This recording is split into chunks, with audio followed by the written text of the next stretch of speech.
One evening in Jerusalem, the lamps of the temple glowed against the darkening sky. Jesus sat quietly across from the treasury, watching people come and go. The wealthy approached with measured steps, and one by one they dropped in large sums.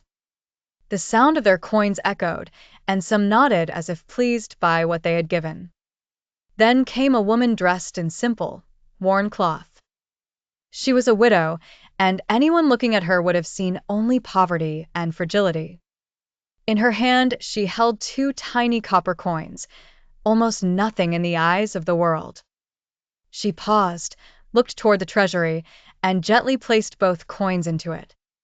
There was no noise, no attention, no praise.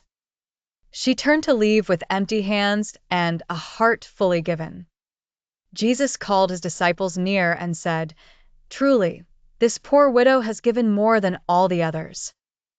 The disciples were surprised, for they had watched the rich give far greater amounts. But Jesus saw differently. The rich had given from their abundance, and their lives continued unchanged. The widow had given from her need. She had offered all she had to live on.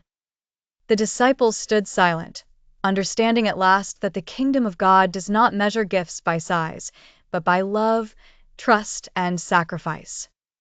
The widow's offering was small in the counting of men, but great in the eyes of God, because she gave not merely coins, but herself.